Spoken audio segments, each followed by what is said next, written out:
Sir नमस्कार. नमस्कार sir. मी पुण्याच्या शासकीय रेस्ट हाऊसला आलेला आहात. काय नेमकं काम घेऊन आलात? वाणी साहेब, मी 2 दिवसापूर्वी ज्येष्ठ विधिज्ञ ॲडव्होकेट उज्ज्वल निकम साहेब यांची वेळ घेतली होती आणि म्हणून आता या ठिकाणी त्यांनी मला दुपारी 2 वाजता या ठिकाणी भेटण्याकरता बोलवलं होतं आणि विषय पण तसाच होता. मी बोलल्याप्रमाणे बिबट समस्येच्या संदर्भामध्ये आपल्याला आता जे काही एक काम करायचं आहे आणि आपण रस्ते अडवून पाहिले, चक्काजाम करून पाहिला, न्याय मिळेलच असं नाही, पण कायद्यामध्ये बदल करण्याच्या करता, कायद्यामध्ये काही बिबट समस्येच्या बाबतीमध्ये आपल्याला काही उपाययोजना करण्याच्या करता आपल्याला ऑर्डिनन्स पास करता येईल का, केंद्र त्यामध्ये काही अधिसूचना काढू शकेल का, किंवा काही बदल करण्याकरता काही PIL फाईल करता येईल का, काही आपल्याला जनहित याचिका कुठं कोर्टामध्ये फाईल करता येईल का, त्याला कसा आधार घ्यावा लागेल. आणि या सगळ्या कायदेशीर बाबींची चर्चा करण्याच्या करता मी खरं तर आता उज्ज्वल निकम सरांशी त्या ठिकाणी भेटलो. अर्धा तास साहेबांशी चांगली चर्चा त्या ठिकाणी संपन्न झाली आणि सरांनी सांगितलं की डिसेंबरच्या पहिल्या आठवड्यामध्ये आपल्या देशाचे जे मंत्री आहेत, ज्यांच्याकडे पर्यावरणाचा आणि वनांचा जो काही भाग आहे, खातं आहे, त्यांची म्हणजे सन्माननीय नामदार भूपेंद्रजी यादव, ते पण कायद्याचे चांगले अभ्यासक आहेत, कायदेतज्ञ आहेत, वकील आहेत, त्यांना भेटण्याची वेळ डिसेंबरच्या पहिल्या आठवड्यामध्ये आपण त्या ठिकाणी घेऊ असं सरांनी मला आश्वासन त्या ठिकाणी दिलेलं आहे आणि त्या भेटीसाठी आपण सगळेजण त्या ठिकाणी यावं असं त्यांनी मला सांगितलेलं आहे. म्हणूनच मी सकाळीच खासदार डॉक्टर अमोल कोल्हे साहेबांशी पण बोललो. त्यांनी पण मला उद्या भेटी करता ह्या विषयावर चर्चा करण्याकरता बोलवलेलं आहे आणि मी सरांना सगळ्या विषयाची पार्श्वभूमी सांगितले की मला याच्यामध्ये मी कसं कॅम्पेनिंग या निमित्ताने करणार आहे आणि कसं याला एक प्लॅटफॉर्म क्रिएट करणार आहे प्रत्येक माणसाला समस्या मांडण्याच्या करता आणि एक मोठ्या प्रमाणात त्याच्यामध्ये मोमेंट आपल्याला कसं अभियान सुरू करता येईल याचा एक मास्टर प्लॅन माझ्या डोक्यामध्ये आहे. तो सरांना मी त्या ठिकाणी सांगितला.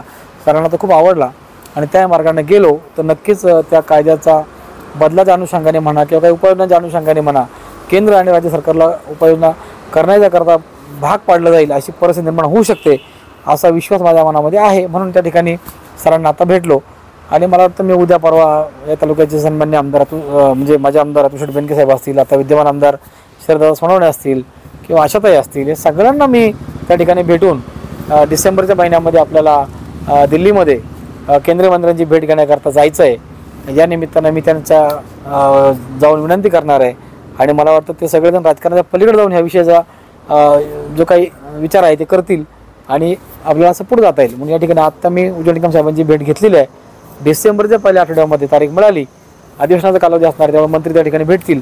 प्रत्यक्ष भेटून जी चर्चा सगळी कानावर घालायची आहे, जे गांभीर्य कानावर घालायचं आहे, जो विषय मांडणी करायची आहे, सगळ्यांना घेऊन त्या ठिकाणी जायचं आहे, हा नियोजन जे आहे ते नियोजन आपल्याला करायचं आहे. आता हे शासनापर्यंत पोहोचवण्यासाठी मी मागे एकदा सांगितलं होतं की मी सगळ्यांचे शेतकऱ्यांचे, बाधित शेतकऱ्यांचे किंवा त्या सरपंचांचे मेल संबंधित यंत्रणेला पाठवणार आहे.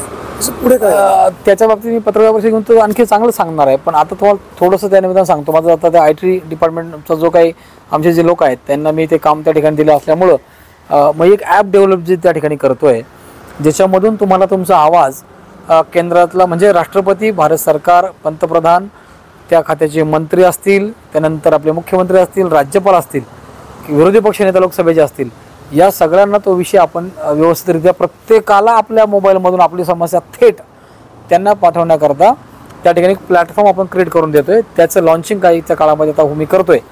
दरम्यान मी सध्या हॉटस्पॉट म्हणून आपल्या जुन्नर, आंबेगाव, खेड आणि शिरूर हे 4 तालुके पुणे जिल्ह्यातले आणि अहिल्यानगर तालुक्यातले जिल्ह्यातले जे 3 तालुके आहेत, पारनेर, संगमनेर आणि अकोले, या सध्याच्या या सगळ्या लोकांना तो प्लॅटफॉर्म आपण क्रिएट करून देतो आहे आणि त्याचा रिस्पॉन्स मिळाल्यानंतर आपण देशभर त्याची राज्यभर किंवा आपल्या महाराष्ट्रामध्ये जिथे कुठे बिबट संकट आहे त्या ठिकाणी आपण त्यांना तो प्लॅटफॉर्म उपलब्ध करून देतो आहे. पण सध्या तुर्तास आपला जो काही ITचा जो सेक्शन आहे, जो विभाग आहे, त्याच्यामध्ये काम करणारे जे काही लोक आहेत, जे काही तज्ज्ञ आहेत, त्यांच्या माध्यमातून हे काम सध्या सुरू आहे. एक 2-3 दिवसामध्ये त्याला मूर्तरूप चांगल्या प्रकारे येईल आणि तो प्लॅटफॉर्म तयार झाल्याच्या नंतर लाखो लोकांच्या समस्या, लाखो लोकांच्या या निमित्तानं असणाऱ्या अडचणी, लाखो शेतकरी आहेत म्हणजे शेतावर जे लोक म्हणजे शेतामध्ये काम करताना बिबट समस्येला जे सामोरं जात आहेत, प्रत्यक्षदर्शी जे लोक आहे या समस्या आहेत, त्या लोकांना याच्यावरती मत मांडता येईल, बाजू मांडता येईल, समस्या मांडता येईल आणि उपाययोजना पण सांगता येतील. एवढ्या मोठ्या प्रमाणामध्ये ज्यावेळी सरकारकडं ही तक्रार आणि समस्या जाईल त्यानंतर सरकारला याच्यावरती हे करायला भाग पाडणं आणि ते काही केलं नाही म्हणून व्यापक जनहित जे काही धोक्यामध्ये आलेलं आहे ते व्यापक जनहिताचा विचार करण्याकरता जनहित याचिका, मग ते उच्च न्यायालय मुंबई असेल किंवा सर्वोच्च न्यायालय दिल्ली असेल, या ठिकाणी आपण ती दाखल करून सरकारला हे करायला भाग पाडणार आहोत. हा आपला एक रोडमॅप आपण तयार केलेला आहे. त्यानिमित्तानं मी उज्ज्वल निकम साहेब असतील, खासदार साहेब असतील, आमदार साहेब असतील, या विषयातले तज्ज्ञ असतील, यांची सगळ्यांची, वन खात्याचे अधिकारी असतील, यांची मदत या निमित्तानं आपण घेणार आहोत. आणि हे मोठं कॅम्पेनिंग आपण या निमित्तानं पुढच्या कालखंडामध्ये करणार आहोत.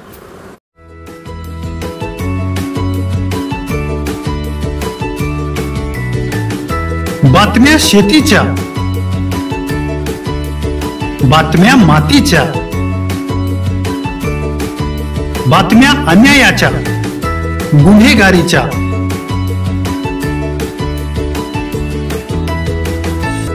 राजकारणाच्या आणि समाजकारणाच्या, शोषणाविरुद्ध बुलंद आवाज, जनसामान्यांच्या हुंकाराची गाज, सत्कार्याला प्रोत्साहन, दुष्कृत्याला अनुशासन, निर्भीड, निस्पृह, सडेतोड, बेधडक आणि रोखटोक म्हणजेच विघ्नहर टाइम्स. शोध बातमीचा, ध्यास सत्याचा. आपलं चॅनल, आपली बातमी. सबस्क्राईब तर कराच, पण बेल आयकॉनवर क्लिक करायलाही विसरू नका.